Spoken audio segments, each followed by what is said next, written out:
Allez, on va commencer avec, attention, le top 5 des Drukhari. Effets spéciaux. Alors, parmi ce top 5 des unités Drukhari, on va commencer par quoi à votre avis? Allez, petit indice, c'est un personnage. Est-ce que ça va être Uriel? Est-ce que ça va être Lilith? Est-ce que ça va être... mince, j'ai oublié le nom. Vous savez, les aémoncules? Ouais, je le prononce comme ça parce que sinon, on pourrait confondre avec un autre mot, alors j'ai pas trop envie. Eh bien, on va parler de l'archonte. Archonte. Ah, vas-y. Juste parce que comme ça, sur YouTube, les gens, ils vont venir en commentaire, ils vont dire... on dit pas archon, on dit archonte, un petit peu comme les armigères. On me fait déjà la remarque, on dit pas armigère, on dit armiguère. Bon, c'est un meneur, en plus, bon, c'est pas sur la dernière Data Slate, mais bien avant, il avait été modifié, comme quoi il pouvait rejoindre les incubes, et du coup, c'est ce qui rend, en fait, cette unité ultra intéressante, parce qu'avant, en dehors des Cabalites, je crois qu'il pouvait rejoindre que la cour de l'archonte, donc avec les slices, les ourgoules, les trucs comme ça. Parfait, les incubes, c'est des dégâts 2. En plus, leur nouveau détachement, lorsqu'ils ont débarqué d'un transport et qu'ils vont charger, bah, ils vont avoir un +1 pour blesser. Si vous utilisez un jeton de souffrance sur l'unité, à la phase de combat, ils peuvent relancer les jets pour toucher. Si vous le faites à la phase de charge, ça vous permet de relancer la charge, évidemment. Mais vaut mieux le faire durant la phase de combat, quand même. Comme ça, vous êtes relance des touches. Et en plus, puisque ce sont des attaques de mêlée, eh bien votre jeton vous offre un bonus de pénétration d'armure et de mémoire. Les incubes sont PA-2, donc vous passez PA-3, ce qui devient ultra intéressant. Évidemment, l'autre aspect assez intéressant, c'est sa sauvegarde invulnérable. Et non, ce n'est pas une erreur d'impression, il a bien une invulnérable à 2+, mais il n'a pas le droit de la relancer, comme Makari, et s'il la rate une fois, il ne l'a plus. Et ce qui fait que derrière, bah, à part sa sauvegarde d'armure à 4+, il n'a pas d'invulnérable. Il a même pas une petite invulnérable à 6+. Bon, en dehors de ça, le chef suprême, ça lui permet justement de pouvoir relancer les jets de blessure de 1 pour lui et son unité. Mais si jamais vous avez utilisé un jeton de souffrance sur l'unité, vous savez, celui qui vous donne la relance des jets pour toucher, bah vous gagnez à la place l'entièreté de la relance des jets pour blesser. Donc vous êtes relance touche, relance blesse, +1 pour blesser si vous avez débarqué et chargé derrière le même tour. Non, c'est...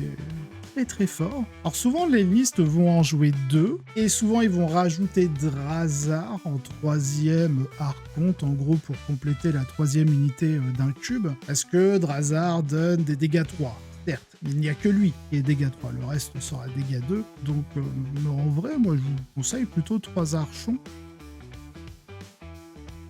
Petit clin d'œil pour la rediff YouTube, les commentaires, vous savez.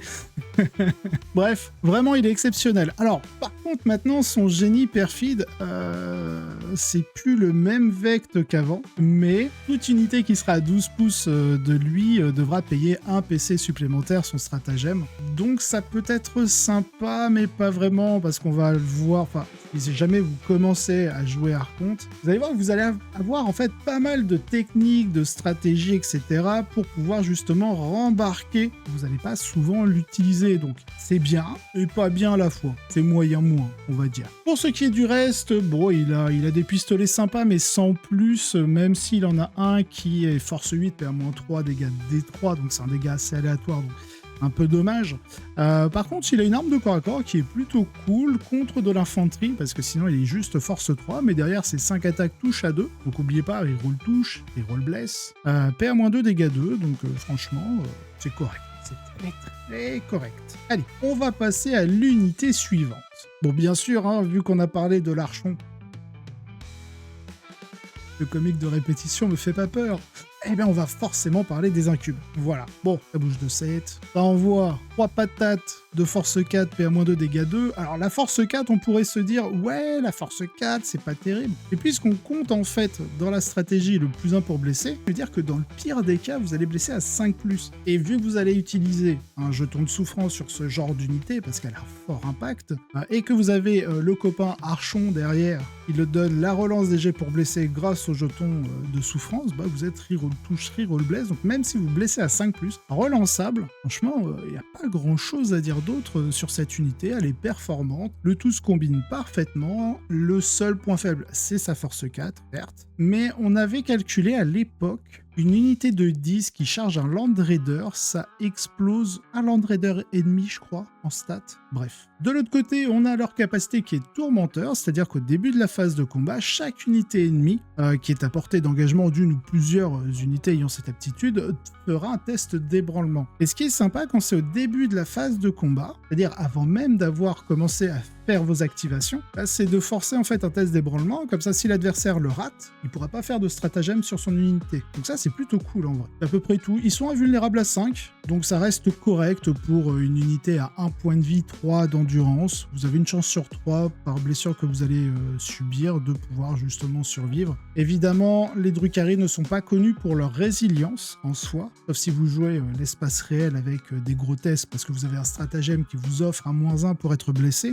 Sur ce type d'unité spécifique. Là, avec les incubes, pas du tout. Alors là, dès que vous commencez à vous prendre des coups de lance-flamme, des tirs en Overwatch, c'est assez pénible. Mais heureusement, le détachement fait le ciel vous offre une optimisation qui dit que lorsque vous avez débarqué d'un transport et que vous allez annoncer vos charges, l'adversaire ne peut pas faire son tir en état d'alerte contre cette unité-là. Et autant vous dire que cette optimisation est forcément jouée. Et comme c'est pendant la phase de combat, pas de strata courage encensé. Exactement. Ensuite, allez, on va jouer à la petite devinette. C'est un personnage. Lequel? Top 3, Venom. Pas encore. Mais le Venom, il va arriver à un moment donné. Oui, exactement. Et non, malheureusement, ce n'est pas Drazar. C'est l'Elite Esperax. Alors, je sais que je vais en décevoir, mais il n'y a pas Drazar dans cet épisode. Je suis pas un grand fan de Drazar. Forcément, il fait pas partie de mes unités préférées. Par contre, la figurine de Drazar est exceptionnelle. On soit bien d'accord. La figurine de Drazar, elle est ouf. J'ai même un de mes meilleurs potes qui a acheté Drazar et on a fait une conversion pour en faire un Troupe Master A Harlequin qui est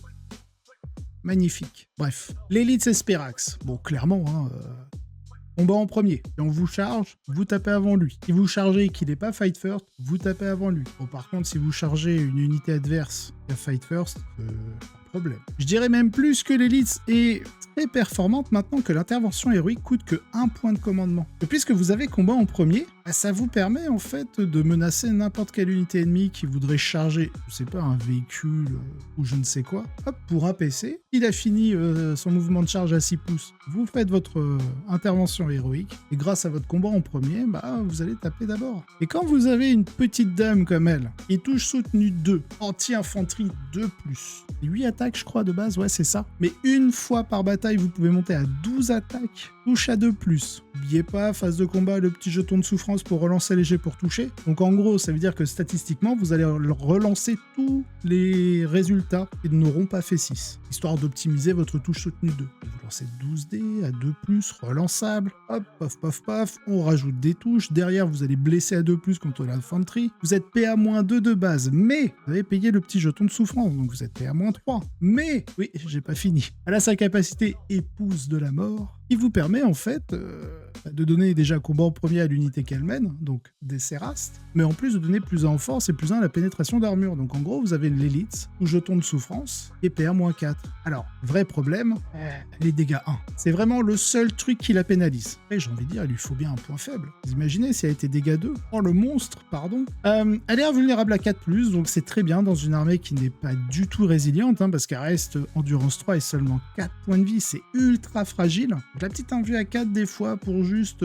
tenir une blessure en plus, c'est pas trop mal. Bon, bien entendu, l'élite Esperax, on va la faire accompagner de son unité signature, les Sérastes évidemment. Ça fait partie de notre top 5 des unités, donc en 4e place les Sérastes. S'il y a l'élite, il y a forcément une unité de 10 Sérastes. En général, soit vous allez l'utiliser avec un raider, donc c'est, je sais pas comment ils l'ont traduit en français, mais vous allez mettre cette unité-là dans le grand transport. Comme ça, vous allez pouvoir profiter un maximum des avantages que fournit l'élite Esperax. Mais ça arrive de temps en temps que des joueurs Drukhari, avec un Venom, vous avez cette capacité de pouvoir casser une unité en deux, en tout cas de la séparer en deux, et du coup de juste avoir l'élite avec 5 Sérastes, et puis une autre unité de Sérastes, soit que vous mettez en réserve stratégie, soit dans un autre Venom, pour aller voir ailleurs. Mais en général, elle est plutôt utilisée avec une escouade de 10, pour avoir un impact maximum. Car effectivement, le point faible est là en on va le voir aussi sur cette unité, hein, le point faible des Sérastes, c'est les dégâts, que du dégât 1. Bon, et leur force, parce que là ils sont force 3, mais l'élite, n'oubliez pas, donne force 4. Si vous débarquez d'un transport avec le détachement fait le ciel, vous avez +1 pour blesser. Au niveau de la pénétration d'armure de leurs armes, on est PA-1, -2 avec le jeton de souffrance, -3 avec l'élite. Donc en vrai, on a des attaques qui sont plutôt puissantes. Que même si on est que force 4 avec le +1 pour blesser, ça fait qu'on blesse forcément minimum à 5+. On est relance des jets pour toucher grâce au jeton de souffrance, donc on fiabilise beaucoup de touches. Et on a l'élite Esperax qui est là pour détruire de l'infanterie tour de bras, sans aucun souci. Le côté très intéressant des Sérastes, c'est leur invulnérable. Alors là, vous voyez, elles ont invulnérable à 6+. Mais lorsqu'elles sont confrontées à des attaques de mêlée, elles sont invulnérables à 4+. Donc quand vous avez une unité de 10, certes avec un seul point de vie. En fait, c'est comme si vous aviez un total de 20 points de vie au final en termes de stats sur l'unité. Parce que 10 figurines, un point de vie, ça fait un pool de 10 points de vie. Invulnérable à 4+, contre des attaques de mêlée, en fait, vous devez subir 2 blessures pour pouvoir rater une invulnérable en statistique, évidemment. Bien sûr, si vous me lancez 10 dés et que vous me faites 10 4+, c'est possible, mais ça arrivera pas souvent. Dans tous les cas, c'est plutôt intéressant. Mais l'autre intérêt pour ce genre d'unité, c'est surtout leur capacité, c'est pas d'échappatoire.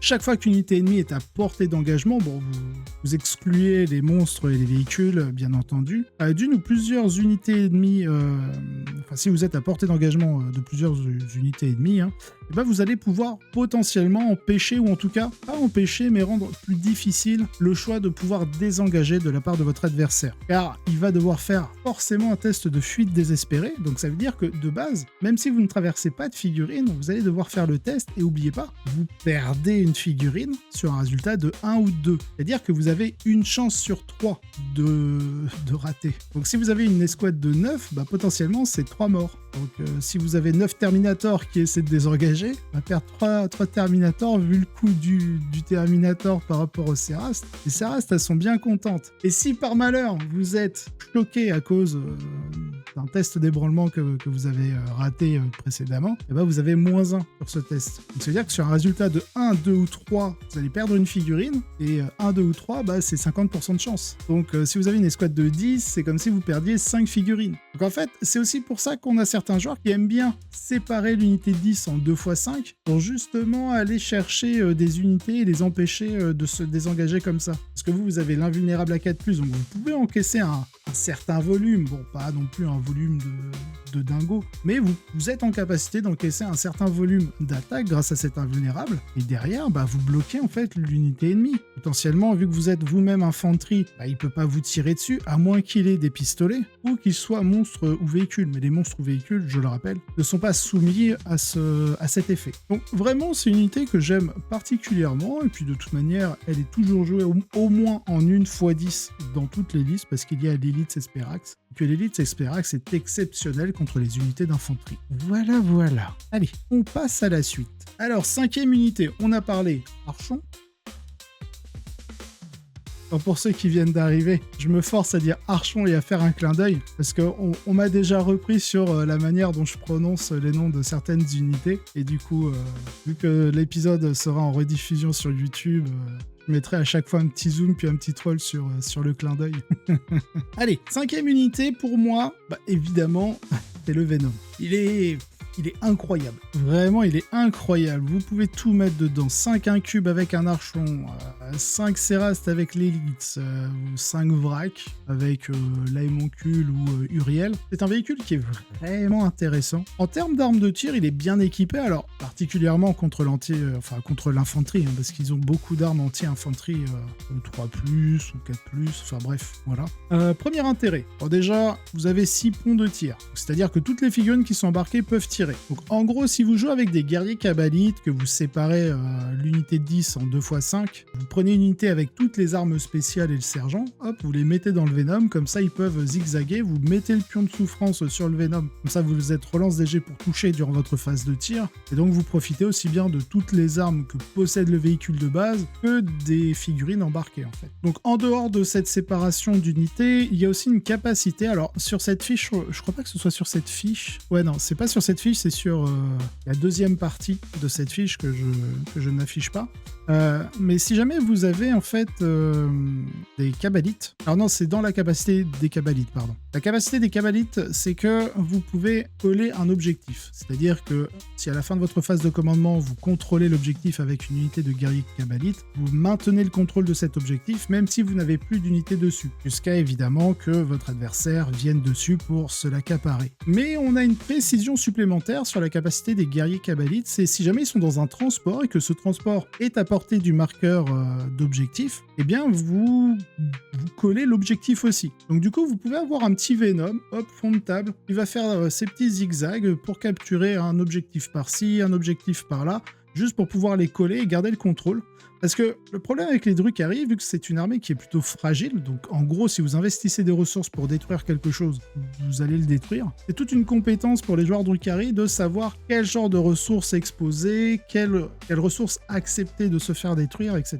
Mais le vrai souci des Drukhari, c'est que le contrôle du primaire est plutôt difficile. C'est ça, Chirakos. Les Venoms sont vraiment très forts, mais si l'adversaire les protège mal et qu'ils se font focus, partie finito. Clairement. Et c'est vraiment un véhicule qui est très important chez les Druks. Et c'est toute la difficulté quand on joue Drukhari, c'est de savoir justement maintenir ses ressources, quelles ressources sacrifier, faire attention à ce que peut faire l'adversaire. Donc voilà pour mon top 5 des unités, donc assez rapide, en même temps c'est des unités qu'on voit dans toutes les listes, et c'est un peu l'objectif de mon top 5, c'est pas forcément de donner un top 5 de ce qui me semble trop fort, c'est même, et je précise bien que me semble trop fort, parce que en vérité, tout le monde a un spectre différent sur qu'est-ce qui est fort, qu'est-ce qui est pas bon, etc. etc.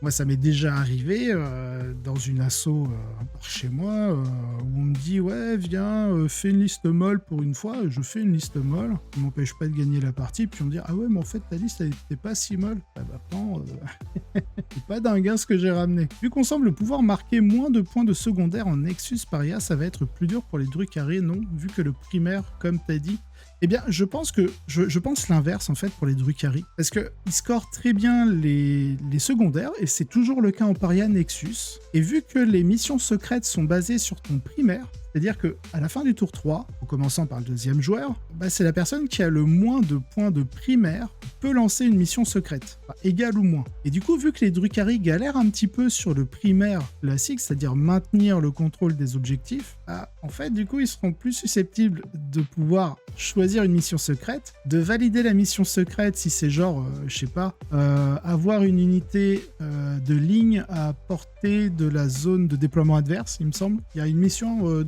dans le genre, mais il y a une seconde condition. Je crois que c'est l'adversaire doit avoir toutes ses unités de ligne dans la zone de déploiement ou aucune unité de ligne sur le champ de bataille. Quelque chose dans le genre. Ou alors contrôler 3 objectifs dans le No Man's Land. Bref, j'ai fait un épisode sur les missions secrètes, n'hésitez pas à aller sur ma chaîne YouTube. Pour ceux qui ne savaient pas, je vous mets le lien dans le chat. Et si vous voyez la rediff, vu qu'elle est sur YouTube, c'est que vous y êtes déjà. Bon, maintenant on va passer à mes 5 unités favorites.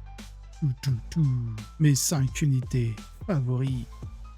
Allez, la première unité, c'est les fléaux. L'unité a quand même pris un nerf en points. Il me semble qu'avant, elles étaient à 110 points. Il me semble qu'ils sont à 120 ou 130 points maintenant. L'unité de 5, quelque chose comme ça. Dans tous les cas, vous avez une unité qui bouge de 14. Il y a frappe en profondeur. Donc, vous avez un choix stratégique intéressant. Est-ce que vous les déployez de base si jamais vous affrontez une armée qui n'a pas forcément de tir?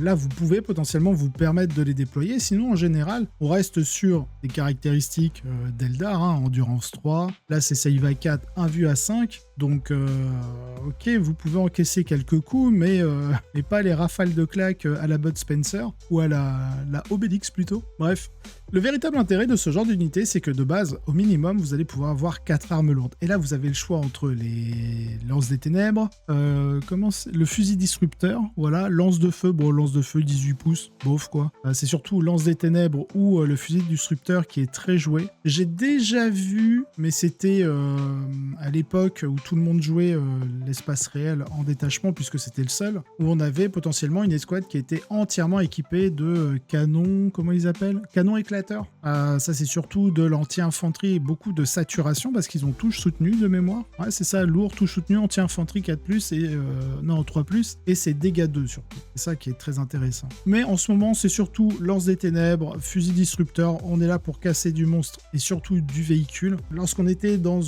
un environnement compétitif compétitif où il y avait beaucoup d'Iron Storm, d'Astra Militarum, des trucs, ou juste des Space Marines, même Gladius, avec des transports comme le Lord Raider, les Rhinos, bah vous avez vraiment besoin, surtout en Drukhari, vous avez besoin de détruire ce genre de transport. Donc clairement, les fléaux sont parfaits. En plus, ce qui est intéressant, c'est que vous pouvez faire frappe en profondeur, ok, vous tirez, et après, grâce à votre capacité frappe ailée, bah, vous pouvez faire un mouvement normal de 6 pouces après avoir tiré. Et donc, vous pouvez vous mettre pas très loin d'un mur de ruine, vous tirez sur votre cible et hop, avec vos 6 pouces, vous passez derrière un mur pour vous cacher. C'est assez intéressant, vous allez peu profiter de l'effet lourd avec ce type d'unité, à moins que votre adversaire n'ait pas une armée qui tire. Et dans ce cas-là, vous pouvez vous permettre de rester en plein milieu du champ de bataille, hop, en essayant de survivre, de ne pas vous faire charger et de profiter justement de l'effet lourd pour avoir votre +1 pour toucher, car le souci de cette unité, c'est qu'elle va toucher à 4+. Donc, vous avez 4 armes spéciales. Si vous êtes en lance des ténèbres, vous avez un tir par figurine, donc ça vous fait 4 tirs au total. Touche à 4+, donc ça veut dire que vous allez avoir que 2 touches sur les 4, donc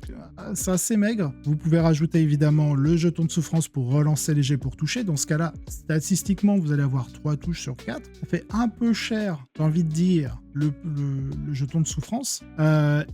Sinon, vous avez bien sûr le fusil disrupteur qui fait 2 tirs, donc ça vous fera quand même 8 tirs. 8 tirs, ça représente 6 touches avec le jeton de souffrance. Et derrière, vous êtes anti-véhicule 4+, avec dégâts 3 flat en blessure dévastatrice. Alors attention, il y a, on va dire, un pseudo-nerf des blessures dévastatrices. Alors je mets des grosses guillemets sur le pseudo-nerf. Actuellement 120 points les 5, merci Razor. On a un pseudo-nerf du coup sur les blessures dévastatrices, c'est-à-dire que maintenant ce sont redevenus des blessures mortelles, mais ce sont des blessures mortelles qui ne peuvent pas se séparer. C'est-à-dire que normalement, si vous infligez des 6 blessures mortelles avec, je sais pas, l'explosion d'un véhicule, par exemple, vous faites 6 sur votre dé, bah vous allez infliger 6 fois une blessure mortelle. Alors que les blessures dévastatrices, par exemple là le fusil disrupteur qui est dégâts 3, si vous faites 6 blessures dévastatrices à dégâts 3, vous n'allez pas faire 18 fois 1 dégât. Vous allez faire 10 fois 3 blessures mortelles. On est vraiment sur des paquets de 3. L'autre pseudo-nerf, en fait, dont je parle, c'est que, vu que vous êtes des blessures mortelles, maintenant, vous allez forcément être temporisé par tout ce qui est unité avec des insensibles à la douleur ou des insensibles à la douleur spécifiquement contre des blessures mortelles. Je pense avoir tout dit sur l'unité, il n'y a pas grand-chose d'autre. C'est une unité qui reste pas trop chère, franchement, 120 points. Les 4 à 8 tirs d'armes lourdes, en tout cas anti-véhicule, c'est plutôt bien. C'est une unité qui a OC1, tout dépend de votre adversaire. Bref, vous pouvez vraiment faire beaucoup de choses. Elle est mobile, vous pouvez valider des objectifs secondaires une fois que vous avez neutralisé, on va dire, les cibles que vous voulez détruire avec. Ça fait vraiment le café en vrai. Vous avez un tir après mouvement, donc évidemment, si vous êtes deuxième joueur, que vous voulez valider une mission secrète, ou même premier joueur, vous pouvez le tenter, vous avez besoin de contrôler 3 objectifs. Si vous avez neutralisé les menaces adverses, hop, vous pouvez tirer, bouger, vous mettre sur un objectif afin de le contrôler. Vraiment, c'est une unité, à chaque fois, lorsque vous avez une unité qui est mobile, en dehors de l'aspect attrition, ça vous ouvre pas mal d'options de jeu pour aller soit contrôler des objets, soit valider des actions, etc. Ou même juste vous en servir comme unité tampon une fois qu'elles ont fait leur job pour ralentir l'adversaire. Un peu à la manière des gargouilles en tyrannide, parce qu'ils ont aussi ce mouvement après tir. Bon, après, on est un peu plus enclin à sacrifier des gargouilles, même si maintenant on peut en faire rip-up qu'une seule unité lorsqu'on est en essaim inépuisable que de sacrifier des fléaux. Allez, on passe à l'unité suivante, la deuxième unité préférée, les grotesques. Ah, pourquoi les grotesques? Bon, on est quand même sur un corps. Il me semble que l'unité de 3 est à 90 points, ce qui fait que l'unité de 10 est à 180, me semble. Ou peut-être un peu moins... Non, je crois que c'est 150, les 6, donc on doit être à 75 les 3. Bref, je me souviens pas. Je sais que c'est pas cher. Maintenant, c'est vraiment pas cher, les grotesques. Contrairement au Talos, que je trouve encore légèrement un chouïa cher. 80-160. Merci Razor. J'ai complètement oublié, j'ai pas eu le temps ce week-end de noter les points. Merci Razor. Donc le grotesque, alors, vous allez me dire, ouais, mais le grotesque, Alors oui, vous allez pas pouvoir, il me semble que vous pouvez pas en mettre 6 dans un raider. Je crois que c'est 11, ça compte pour 2, donc c'est 3 ou rien. Dans tous les cas, ce qui est intéressant en fait avec le grotesque, vu que c'est une unité qui coûte pas trop cher, c'est d'avoir vos 2 packs de 6 potentiellement pour créer un espèce de mur, une espèce de muraille infranchissable entre guillemets. On est sur dégâts endurance 5, 4 points de vie, et c'est surtout les points de vie plus que l'endurance qui est intéressante avec eux, parce que 4 points de vie, ça veut dire que tout ce qui est dégâts 2 ou dégâts 3 vont devoir être infligés par 2, donc subir 2 blessures avec des sources de dégâts 2 ou 3 pour pouvoir tuer un grotesque. Mais derrière, vous avez l'invue à 6. Bon, elle est assez anecdotique parce que c'est grosso modo, si j'arrondis, 17% des blessures que vous allez, enfin des sauvegardes que vous allez faire, que vous allez pouvoir ignorer du coup grâce à ça. Et derrière, ce qui est vraiment intéressant, c'est l'insensible à la douleur 5+. C'est surtout ça qui est intéressant. Car tout ce qui est dégâts 3 et surtout les dégâts 2, dès que vous allez réussir une 5+, bah en fait, ça va avoir l'effet de dégâts 1. Et parfois, oui, vous allez devoir subir peut-être 3 ou 4 blessures carrément d'attaque de source dégâts 2 pour pouvoir tuer juste un grotesque. Quand vous êtes à 160 points les 6, 80 les 3, donc ça veut dire 80 les 3. C'est quoi, c'est 25 points? Non, ça fait 75. On est sur un calcul bizarre si c'est 80 les 3. On est quoi, sur du 26, 27? Bref, j'ai du mal à faire ma division par 3. Bref, c'est un très bon... Voilà, c'est exactement comme le dit Diana, c'est un très bon effectif point de vie. 23,333 parfait. Merci Razor. Vraiment, c'est agréable à jouer.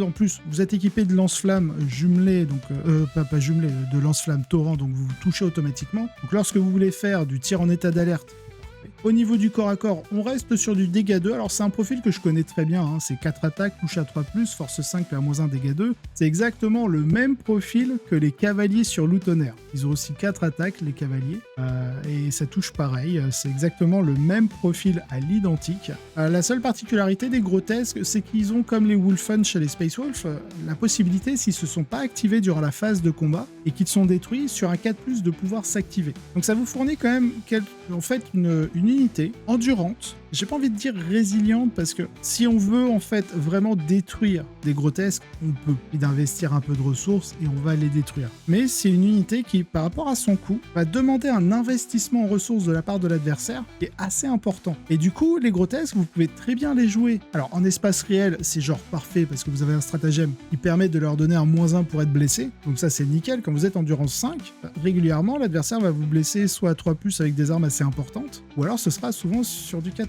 Bref, les grotesques, c'est une très bonne unité. Pour l'instant, au vu de leur coût, je vous conseille d'en avoir une ou deux, c'est très bien pour temporiser. Le bémol, c'est si vous le jouez en fait le ciel, puisque vous n'avez pas accès au stratagème de -1 pour être blessé, ne pensez pas à l'unité comme une unité résiliente. Car en réalité, elle l'est pas.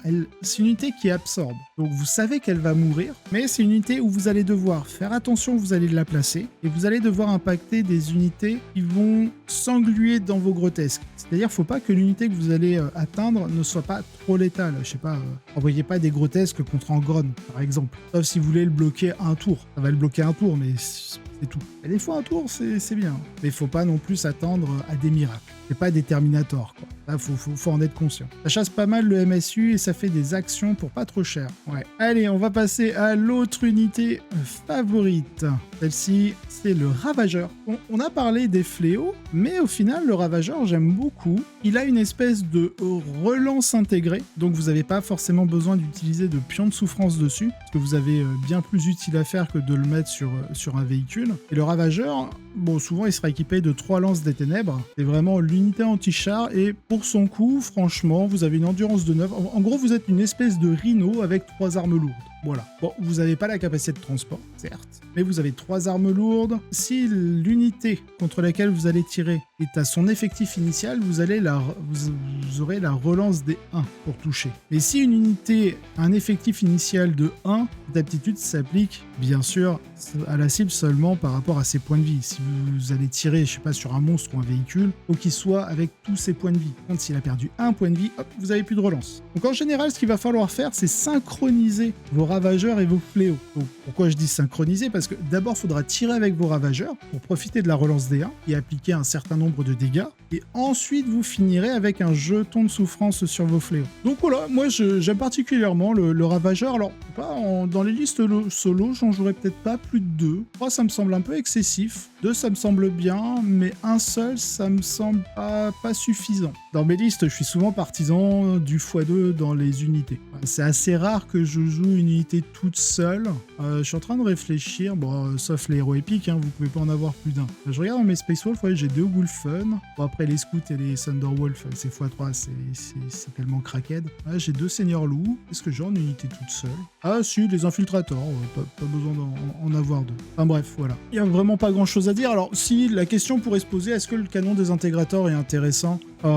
J'ai envie de vous dire, si sur vos parties en amical, hein, c'est-à-dire vous n'allez pas forcément faire les tournois, vous faites peut-être un tournoi par an histoire de vous faire plaisir, pourquoi pas. Le désintégrateur peut être intéressant si vous affrontez exclusivement des factions où votre adversaire joue beaucoup d'infanterie avec 2 points de vie, où là, bah, forcément, la force 5, PA-2, dégâts 2, les 3 tirs de base, donc vu que vous aurez 3 canons désintégrateurs, ça vous fera 9 tirs, touche à 3, relance des 1. Ça peut être bien, mais en vrai, c'est pas extraordinaire. Je vous conseille la lance des ténèbres, beaucoup plus intéressant. Et surtout, le Drukhari, au final, manque d'anti-char. Hein. Parce qu'en dehors des fléaux, des ravageurs, des écumeurs peut-être un petit peu, mais un tout petit peu. C'est pas terrible. Allez, on passe à la prochaine unité. Bon, je vais pas vous faire deviner. Ce que Diana a déjà trouvé, c'est les mandrakes. Les mandragores en français. Bon, les mandragores, c'est pas une unité létale. Clairement, elle est pas là pour aller casser des bouches, même si, pour ceux qui sont abonnés à Warhammer+, vous avez regardé, c'est Iron Within, je crois, le nom de la série. La série, c'est des impériaux qui défendent, c'est des gardes impériaux qui défendent, sont d'abord attaqués par des Drukhari, et ensuite, pendant l'épisode, vous avez des Iron Warriors qui arrivent. Mais on est après Hérésie d'Horus, donc je sais plus si on est après ou pendant. Je pense qu'on est après. Et du coup, bah, ils sont pas cool. Je revois encore les gardes impériaux qui voient les frappes en profondeur, du coup, des modules d'atterrissage Iron Warrior. Et là, tu te dis, oh, les Space Marines arrivent et tout, tu crois que c'est des Iron Hand. Puis là, paf, c'est des Iron Warriors, et là, tu fais, ah merde, en fait, on n'est pas sauvés. Et du coup, dans cette série, on voit justement un mandragore qui est plutôt classe. Mais bref, cette unité n'est pas vraiment létale en soi, même si elle a quelques capacités. Il suffit que vous ayez un petit peu de chance parce que son arme de tir est blessure dévastatrice, dégâts 1. Vu qu'il n'y a pas de pénétration d'armure, bah, les quelques 6 que vous allez faire pour blesser seront bienvenus. Hein. C'est des blessures mortelles. Au corps à corps, c'est que 3 attaques, et à 0 toujours. En réalité, ce qui est vraiment intéressant avec les mandragores, c'est qu'ils ont discrétion, ils sont infiltrateurs et ils ont une capacité qui leur permet à la fin du tour de votre adversaire de partir du champ de bataille pour revenir à votre prochaine étape de renfort. Et ce, n'importe où sur le champ de bataille, parce que même si l'unité n'a pas frappe en profondeur, c'est la capacité qui vous dit que vous pouvez arriver n'importe où sur le champ de bataille, évidemment à 9 pouces de toute figurine ennemie, etc. Et voilà.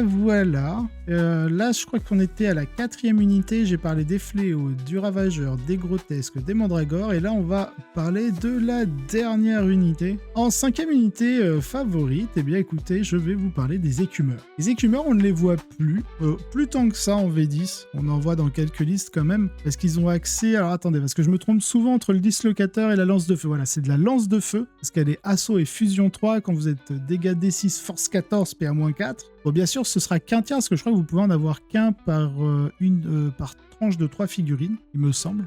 Donc, les écumeurs, ce qui est intéressant, c'est leur mouvement de 16. Ils peuvent avancer, tirer, parce qu'ils ont des armes d'assaut. Le dislocker et la lance de feu, enfin voilà. Toutes leurs armes, de toute façon, sont assaut. Pour ce qui est du corps à corps, c'est pas non plus... Enfin, ils sont pas exceptionnels. Hein. C'est de la PA-1, force 3, anti-infanterie. 3+, il me semble, oui, c'est ça, 3+.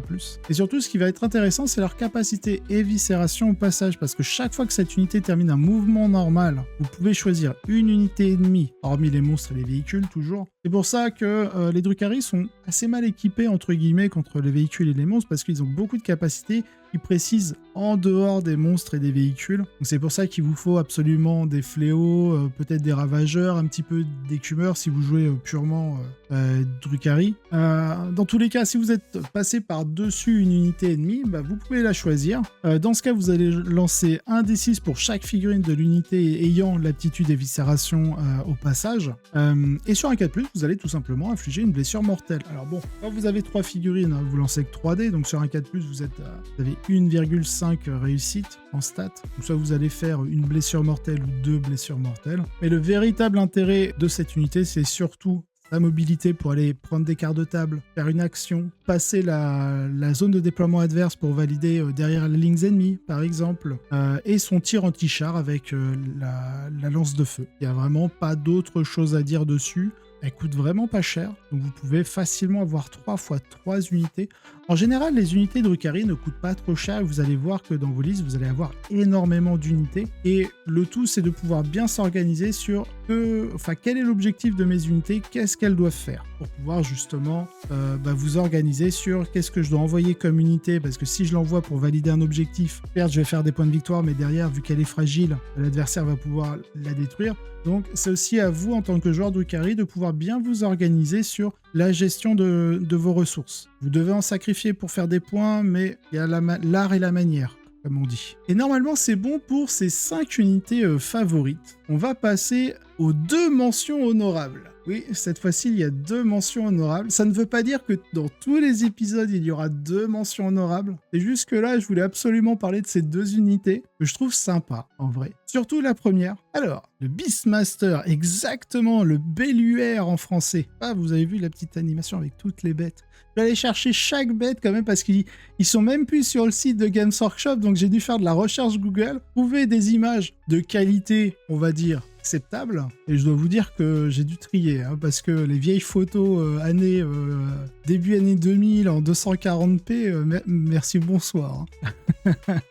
Ouais, c'est le Belluaire. Alors, je vous passe un petit peu toutes les spécificités de chaque bête par rapport à leurs armes de mêlée. Je vais surtout vous parler, en fait, de leur aptitude, c'est éclaireur 9 pouces. La composition de l'unité, c'est vous avez 3 corbacs. Je crois qu'en français, ils appellent ça les stymphales. Ouais, c'est ça, vol de stymphales. Donc, c'est ça, hein. Je préfère appeler ça les corbeaux. Vous avez 2 chiméras, ici, et vous avez une bête griffue avec un Belluaire. Il vous fait quand même une unité. Vous avez 3, 4, 5, 6, 7 socles avec un mouvement éclaireur de 9 pouces. Vous êtes océan un peu partout. C'est une unité qui n'est pas si résiliente que ça. En général, les premiers dégâts que vous allez mettre, ça va être sur les stymphales, les corbeaux, parce que ça a 3 points de vie par socle. Ça veut dire que de base, vous avez 9 points de vie, plus 4 points de vie des chiméras, donc vous êtes à 13 points de vie, plus les 5 points de vie de la bête griffue, vous êtes à 19 points de vie. Attends, 9 et 4, 13, non, vous êtes à 18 points de vie. Et les 3 points de vie du Belluaire, donc vous êtes quand même sur une unité à 21 points de vie. Et là, clairement, pour bloquer l'adversaire, pour move block, vous bougez de 12, vous avez un mouvement éclaireur de 9 pouces, ça veut dire que potentiellement, si vous êtes premier joueur, l'unité peut faire 21 pouces. Donc sachant que le No Man's Land fait 24 pouces, ça veut dire que vous êtes à 3 pouces de la zone de déploiement adverse. Donc vraiment, si vous jouez 1 ou 2 unités comme ça, juste pour pouvoir move block l'adversaire, c'est parfait. Parce que clairement, les Eldar, ce qu'ils aiment pas, c'est de se faire charger dessus très vite. Je le rappelle, c'est des unités qui sont pas si résilientes. Alors, si vous vous faites agripper avant que vous puissiez mettre votre plan de jeu en place, c'est assez problématique. Ouais, en plus, c'est juste en dessous pour la mission Horde, parce que vous avez moins de 20 figurines et vous avez moins de 25 points de vie. Donc, l'adversaire peut même pas valider ce secondaire. Mais c'est vrai que j'ai peur que lorsque le codex Drukhari va sortir, que l'unité parte en légende. Et vraiment, j'ai jamais joué Drukhari. J'ai eu pour moi, c'est un pote qui a énormément joué lorsque je débutais le hobby quand j'étais tout pépou. Parce que j'ai commencé le hobby, j'avais 9 ans. Donc je devais avoir 11-12 ans à l'époque. On était en V3. Et j'avais un adversaire régulier qui venait au magasin Games Workshop. On a tous commencé par là, à jouer en magasin quand on découvre le hobby, sauf si on est parrainé par quelqu'un, évidemment. Et du coup, un adversaire qui jouait justement Drukhari, donc je m'émerveillais à l'époque de découvrir les premières versions des chiméras, qui étaient vraiment moins sympas que maintenant. Et vraiment, ça me ferait mal au cœur que l'unité parte en légende. De toute façon, dès qu'il y a des vieilles figurines comme ça qui partent en légende, ça... Et là, je fais « Ah, mes souvenirs s'envolent !» C'est l'époque du Minitel. Oui. Internet n'était pas si développé. Il existait, mais n'était pas si développé. À 12 ans, j'avais 10 ans en 94, donc on était en 96 quand j'avais 12 ans. Bon, pour certains, vous étiez sûrement plus vieux que moi. Donc ça doit vous devez vous faire « Ah, en 96, t'avais que 12 ans. Ah !» À Corneille. Je taquine. Bref, voilà, c'est une unité qui est là pour move block, elle est...